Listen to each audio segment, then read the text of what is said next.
Hello friends, कैसे हैं आप लोग। आज हम इस क्लास में पढ़ेंगे क्लास 10th की एसएसटी का जो ज्योग्राफी वाला जो पार्ट है उसका chapter number first, resources and development. तो सबसे पहले स्टार्ट करते हैं इसको इसकी डेफिनेशन से कि रिसोर्स होता क्या है। बहुत अच्छी डेफिनेशन दी गई है यहाँ पे at the starting of this chapter कि everything available in our environment which can be use to satisfy our needs, कि जो भी उपलब्ध है हमारे वातावरण में जो कि हमारी आवश्यकताओं को संतुष्ट करता है, प्रोवाइडेड दिया गया है। इट इज़ टेक्नोलॉजिकली एक्सेसिबल, ये तकनीकी रूप से क्या है, सुलभ है। मतलब तकनीक का यूज करते हुए हम क्या कर देते हैं, उसको अपने उपयोग में लाने योग्य बना सकते हैं। एंड इकोनॉमिकली फिजिबल का मतलब है उसका हमको क्या मिलता है, प्रॉफिट मिलता है। जब भी हम क्या करते हैं, रिसोर्स को बनाते हैं, रिसोर्स को यूज करते हैं तो उससे हमको क्या मिलता है, प्रॉफिट मिलता है। किसकी तुलना में, जब हमने उस रिसोर्स को निकाला कहीं से, मान लो कि नेचर से लिया उसको, तो उसमें जितना खर्चा आया उससे क्या हो रहा है, उससे ज़्यादा हमको प्रॉफिट मिल रहा है। एंड कल्चरली एक्सेप्टेबल, और सांस्कृतिक रूप से क्या होना चाहिए, स्वीकार्य होना चाहिए लोगों के द्वारा, है ना। कैसे, जैसे कि मान लो कि टेम्पल के नीचे कुछ सोना दबा हुआ है तो लोग क्या नहीं करने देंगे, उसको निकालने नहीं देंगे, तो वो रिसोर्स नहीं कहलाएगा, है ना। तो ये कल्चरली एक्सेप्टेबल भी होना चाहिए। Can be termed as resource, और इसको क्या कहा जा सकता है, रिसोर्स कहा जा सकता है, अदरवाइज वो रिसोर्स नहीं कहलाता है। ठीक है, तो यहाँ पे एक नीचे चार्ट दिया गया है कि रिसोर्सेज संसाधन कौन कौन से हैं, नेचुरल हैं और ह्यूमन भी क्या एक तरह से रिसोर्स में आता है ना। तो इसको क्लासिफाई किया गया अलग अलग तरीक़ों से। अब देखते हैं यहाँ पे the process of transformation of things, जो भी प्रोसेस होता है, जो भी प्रक्रिया होती है ट्रांसफॉर्मेशन की चीज़ों की, अवेलेबल इन आर एनवायरनमेंट, जो हमारे वातावरण में उपलब्ध है, involves N interactive relationship between nature.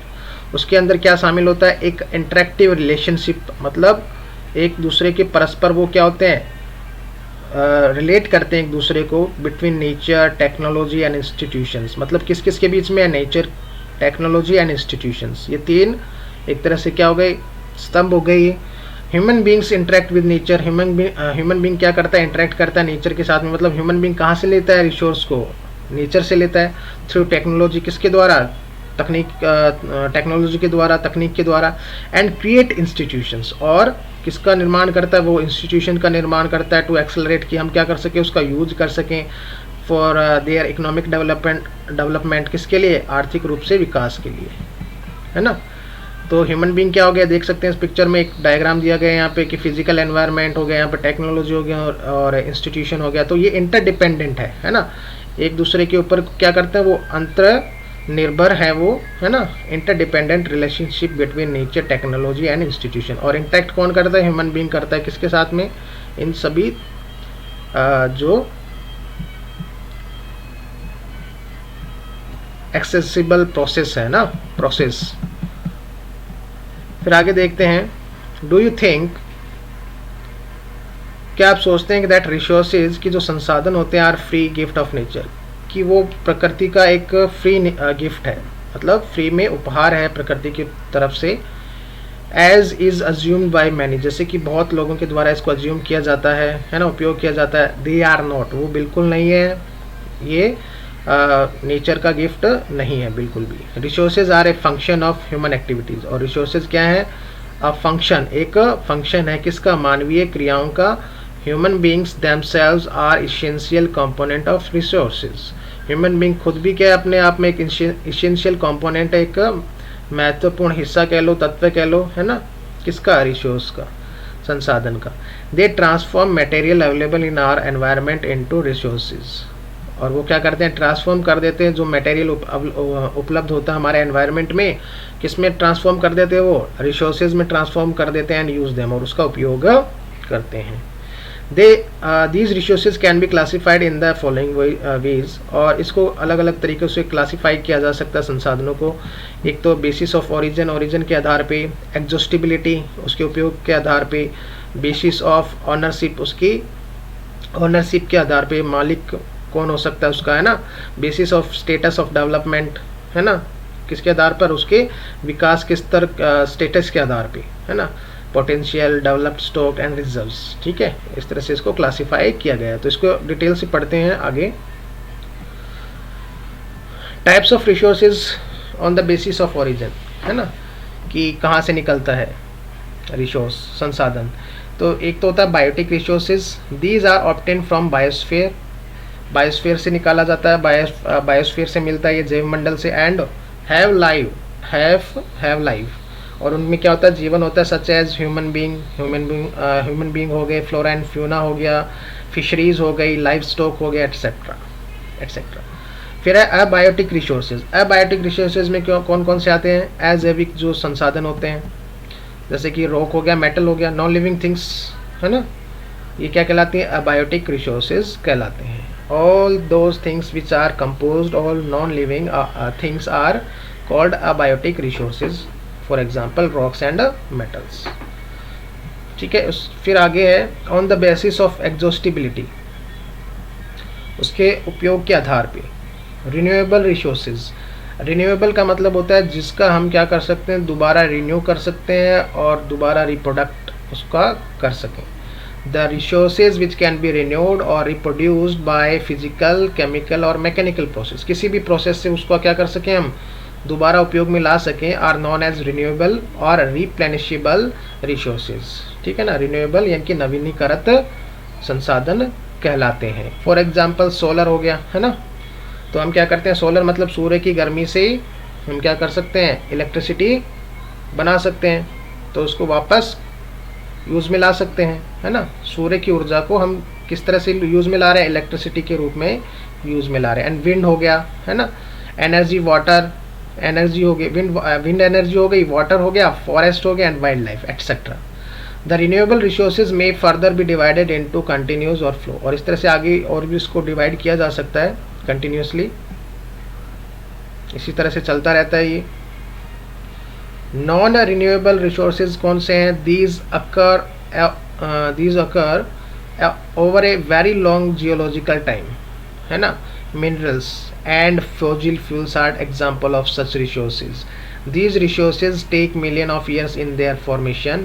Some of the resources like metals are recyclable and some like fossil fuels cannot be recycled. मतलब ऐसे संसाधन जिनको हम क्या नहीं कर सकते, रिन्यू नहीं कर सकते हैं, वो क्या कहलाते हैं, नॉन रिन्यूएबल रिसोर्सेज कहलाते हैं। जैसे कि फॉसिल फ्यूल हो गया, जैसे कोयला मिलता है अपने को ज़मीन के नीचे से, तो कोयले को वापस जलने के बाद में क्या उसका यूज़ कर सकते हैं, नहीं कर सकते हैं, वो क्या हो जाएगा, वहीं पे फिनिश हो जाएगा।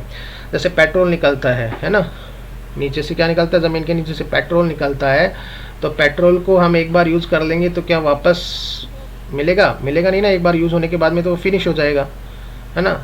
तो ये क्या है, इनको हम सीमित संसाधन भी कह सकते हैं। नॉन रिन्यूएबल रिसोर्सेज को हम सीमित संसाधन भी कह सकते हैं, और ये ख़त्म हो गए तो फिर हम किस पे डिपेंड करने लग जाएंगे, रिन्यूएबल रिसोर्सेज पे डिपेंड करने लग जाएंगे। फिर है आगे on the basis of ownership, मतलब उस ओनरशिप के आधार पे इसको क्लासिफाई किया गया है। इंडिविजुअल रिसोर्सेज, इंडिविजुअल मतलब एक व्यक्ति विशेष का जो संसाधन होता है, these are also owned privately by individuals, मतलब ये प्राइवेट तौर पे इसको ओनरशिप होती है इस पे। Many farmers on land, many बहुत सारे जो फार्मर्स होते हैं उनके खुद के क्या होती है, ज़मीन होती है, विच अलॉटेड टू दैम, जो उनको दी गई है, किसके द्वारा अलॉट की गई है, गवर्नमेंट के द्वारा, है ना। Against the payment of revenue, है ना, किसके अगेंस्ट में, कि उनको जो राजस्व मिलेगा, जो रेवेन्यू मिलेगा, उसके लिए जो गवर्नमेंट है वो क्या लेगी, रेवेन्यू लेगी, किन से, किसानों से। इन विलेजेस, गाँव में, there are people with land ownership, गाँव में जो लोग होते हैं विद लैंड ऑनरशिप मतलब जिनकी ज़मीनें होती हैं, but there are many who are landless, लेकिन बहुत सारे ऐसे भी हैं जिनके पास में ज़मीनें नहीं हैं।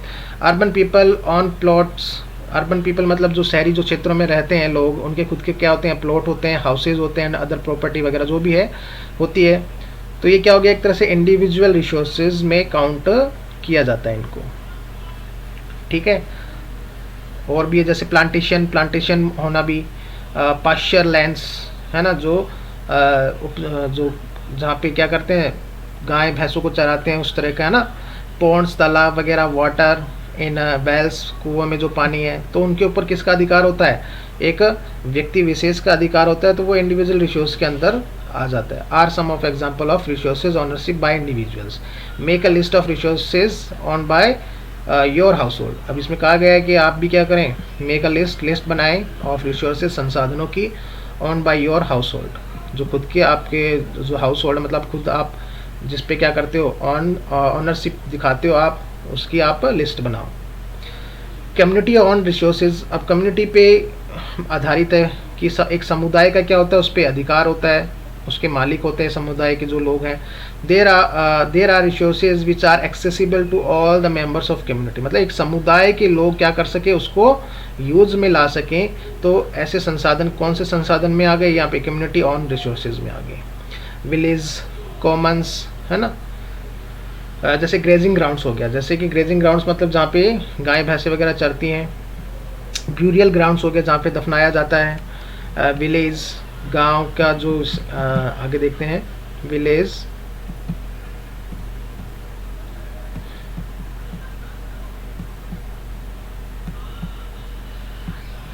विलेज पाउंड्स, गांव में जो तालाब हैं वगैरह वगैरह, वो एक क्या करते हैं, कम्युनिटी के लोग हैं वो वही उसका यूज़ करते हैं। पब्लिक पार्क्स हो गए, पिकनिक स्पॉट्स हो गए, प्ले ग्राउंड्स हो गए। इन अर्बन एरियाज, जो शहरी क्षेत्र होते हैं उसमें है ना, are de facto accessible to all the people living there, मतलब वो क्या कर सकते हैं, वहाँ के जो लोग हैं वही इसको क्या कर सकते हैं, उपयोग में ला सकते हैं, जो भी वहाँ पे रह रहे हैं। तो वो एक तरह से वो कम्युनिटी रिसोर्सेज में काउंट किए जाते हैं। फिर उसके बाद में आता है नेशनल रिसोर्सेज, राष्ट्रीय संसाधन जो होते हैं। टेक्निकली अगर तकनीकी रूप से देखा जाए, ऑल द रिसोर्सेज, जितने भी संसाधन है, बिलोंग टू द नेशन, जो कि किससे बिलोंग करते हैं, राष्ट्र से बिलोंग करते हैं। The country has legal power, और उस देश के पास में क्या होता है, लीगल पावर्स होती है to acquire even private property for public good, कि वो क्या कर सकती है, प्राइवेट प्रॉपर्टी को भी यूज कर सकती है फॉर पब्लिक गुड, मतलब लोगों के हितों के लिए वो प्राइवेट प्रॉपर्टी को भी अपने अधिकार में ले सकती है। जैसे कि मान लो कि एक खेत है ना, खेत के बीच में से क्या करनी है, एक रेलवे लाइन बिछानी है, जो कि क्या करती है, एक्सेस करवा देती है लोगों को, मतलब इजीली जा सकते हैं वहाँ से लोग, है ना, ट्रेन का जो ना पटरी वगैरह। तो वो क्या करते हैं, उस हिस्से को क्या कर लेते हैं, गवर्नमेंट खुद उसकी ओनरशिप ले लेते हैं, उसको अधिकार में ले लेते हैं, और वहाँ से क्या निकाल देते हैं, पटरी की लाइन, वो जो रेल की लाइन है वो बिछा देते हैं, और उसके बदले में वो क्या दे देते हैं, उस किसान को उसका जो भी जितना भी पैसा लगता है वो दे देते हैं, होता है जितना भी उसका कॉस्ट होती है ज़मीन की, वो दे देते हैं। ठीक है। You might have seen roads, canals, railway being constructed on the fields owned by some individuals. आपने देखा होगा कि रोड बनाई जाती है, कैनाल्स मतलब नहरें वगैरह बनाई जाती हैं, रेलवे की लाइनें बिछाई जाती है, कंस्ट्रक्ट है ना, कहाँ पे, ऐसे जगह पे जो कि किसी इंडिविजुअल की हो, इंडिविजुअल मतलब व्यक्ति विशेष की हो, और उनके जैसे खेत वगैरह में जैसे मैंने एग्जांपल दिया है ना, उसी तरह से।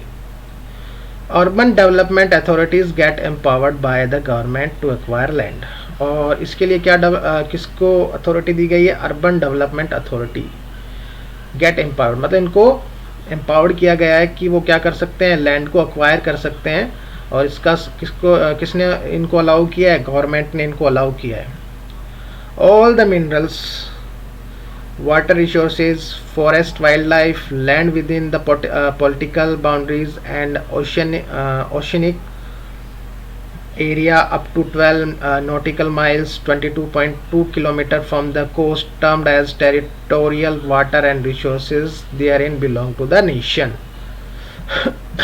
जितने भी खनिज पदार्थ हैं, वाटर रिसोर्सेज, जितने भी जलीय जो संसाधन हैं, फॉरेस्ट जंगल हैं, वाइल्ड लाइफ जितना भी जंगली जीवन है, लैंड यहाँ तक की जो ज़मीन है, with in the political boundaries, यहाँ तक की जो राजनीतिक जो सीमाएं बनी हुई है ना, कंट्री की, देश की, एंड ओशियनिक एरिया, और जितना भी जो महासागरों का जो एरिया है, अप टू 12 नॉटिकल माइल्स, जो कि कहाँ तक जाता है, 12 नॉटिकल माइल्स तक इसकी जो लेंथ है वो, from the coast, termed as territorial water and resources. इसको कैसे टर्म किया गया है, क्या नाम दिया गया है यहाँ पे, टेरिटोरियल, मतलब एक ऐसा क्षेत्र जहाँ पे जो कि किसके अधिकार क्षेत्र में आता है, उस कंट्री की गवर्नमेंट के अधिकार क्षेत्र में आता है। And resources there within belong to the nation, वो किससे बिलोंग करता है, वो रिसोर्स उस राष्ट्र से बिलोंग करता है। फिर आ जाते हैं इंटरनेशनल रिसोर्सेज पे। There are international institution which regulate some resources, बहुत सारे इंटरनेशनल, ये कह रहा है कि देयर आर इंटरनेशनल इंस्टीट्यूशंस, बहुत सारे ऐसी संस्थाएं हैं विच रेगुलेट, जो कि रेगुलेट करती हैं सम रिसोर्सेज, कुछ संसाधनों को। The oceanic resources beyond 200 nautical miles of the exclusive economic zone belong to upon ocean and no individual country can utilize these without the concurrence of international institutions। मतलब जो कि किससे बियॉन्ड जाती है, 200 नॉटिकल माइल से beyond जाती है, तो वो किसके अंडर में आ जाती है, इंटरनेशनल रिसोर्सेज के अंडर में आ जाती है। कोई भी अदर कंट्री क्या नहीं कर पाएगी, या फिर कोई भी इंडिविजुअल कोई क्या नहीं कर पाएगा, उसका यूज नहीं कर पाएगा। ठीक है, फिर आगे आ जाता है on the basis of the status of development, विकास के आधार पे, विकास के स्तर के आधार पे। Potential resources which are found in region, एक क्षेत्र में पाए जाने वाले संसाधन, but have not been utilise, लेकिन उसका अभी तक उपयोग नहीं किया गया। For example the western part of India, जो पश्चिमी जो हिस्सा है भारत का, particularly Rajasthan and Gujarat, have enormous potential for the development of wind and solar energy. मतलब राजस्थान और गुजरात में इतना पोटेंशियल है, इतनी क्षमता है कि वहाँ पे विंड एनर्जी और सोलर एनर्जी का यूज करके हम क्या कर सकते हैं, बहुत बड़ा मतलब ज़्यादा डेवलपमेंट कर सकते हैं, लेकिन इनका उपयोग कम मात्रा में हो रहा है, इतनी ज़्यादा मात्रा में नहीं हो पा रहा है। तो इसको क्या बोलेंगे, पोटेंशियल रिसोर्सेज में इसको काउंट करेंगे। बट सो फार, लेकिन जहाँ तक हो सकता है, these have not been developed properly, लेकिन क्या नहीं है, ये पूरी तरह से डेवलप नहीं है, इसीलिए इनका यूज क्या नहीं हो पा रहा है, सही रूप से हो नहीं पा रहा है और पर्याप्त मात्रा में नहीं हो पा रहा है ना। फिर अगला है डेवलप रिसोर्सेज, विकसित जो संसाधन है वो कौन कौन से हैं। Resources which are surveyed and their quality and quantity have been determined for utilisation. मतलब जो विकसित संसाधन होते हैं ना, विच आर सर्वेड, जिनका सर्वे किया गया, एंड देयर क्वालिटी, और जो उनकी क्वालिटी है और जो उनकी क्वांटिटी है, हैव बीन डिटरमाइंड, उसको क्या किया गया है, मतलब निश्चित किया गया है, फॉर यूटिलाइजेशन, किसके लिए, उसके उपयोग के लिए। The development of resources depend on technology, और जो डेवलपमेंट है, जो विकास है संसाधनों का, वो किसके ऊपर डिपेंड करता है, टेक्नोलॉजी पे डिपेंड करता है, and level of their feasibility, और उसके फिजिबिलिटी पे डिपेंड करता है कि आर्थिक रूप से उसको प्रॉफिट हो रहा है या नहीं हो रहा है। तो इसको किस में काउंट करेंगे, डेवलप्ड रिसोर्सेज में काउंट करेंगे। फिर stock, material in the environment which have the potential to satisfy human needs, मतलब इतना मटेरियल उपलब्ध है इन द एनवायरनमेंट, मतलब वातावरण में, विच हैव द पोटेंशियल, जिसमें इतनी क्षमता है कि वो मानवीय आवश्यकताओं को क्या करता हूँ, संतुष्ट करता हूँ। But human being do not have the appropriate technology to access these, लेकिन मानव के पास में क्या नहीं है, एक सही रूप से टेक्नोलॉजी नहीं है, तकनीक नहीं है कि वो उसके साथ में एक्सेस कर सके, उसको उपयोग कर सके। आर इंक्लूडेड अमंग स्टॉक, वो किस में इंक्लूड किया जाता है, उनको अमंग स्टॉक में यूज किया जाता है, वो अभी तक स्टॉक ही है। For example water is compound of 2 gases, जैसे कि एक एग्जाम्पल दिया गया है कि पानी 2 कंपाउंड का क्या है, दो गैसेज का कंपाउंड है ना, उनको मिलाने पर क्या बनता है, पानी बनता है, hydrogen and oxygen. Hydrogen can be used as a rich source of energy, है ना, but we do not have advance technical know how to use it, लेकिन हमारे पास में ये नहीं पता है कि इसको कैसे यूज करना है। वैसे तो बहुत मात्रा में पानी है, लेकिन हमें ये नहीं पता है कि इसका यूज कैसे करना है। Hence it can be considered as a stock, इसलिए इसको किस तरह से कंसिडर किया गया है, किस तरह से इसको विचार विमर्श किया गया है, एक स्टॉक के रूप में समझा गया है। Reserves are the subset of the stock, एक तरह से उसका छोटा कह लो या उप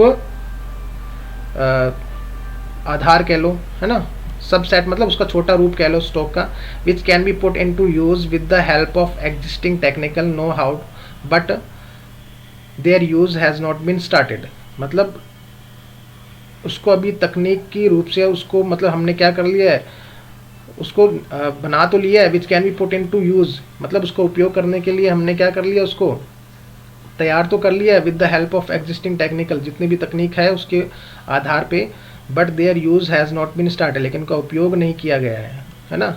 this can be use for meeting future requirements, और ये इनका यूज किसके लिए किया जाएगा, भविष्य की रिक्वायरमेंट्स, आवश्यकताओं को पूरा करने के लिए किया जाएगा। रिवर वाटर, जो नदियों का जो पानी है, can be use for generating hydro electricity power, इससे हम क्या कर सकते हैं, जो रिवर वाटर है हाइड्रो इलेक्ट्रिसिटी पावर को जनरेट कर सकते हैं। बट प्रेजेंटली, लेकिन वर्तमान में, it is being utilise only to a limited extent, लेकिन इसको अभी सीमित रूप से इसका उपयोग किया जा रहा है। दस इस प्रकार से the water in dams, forest etcetera is a reserve which can be use in the future.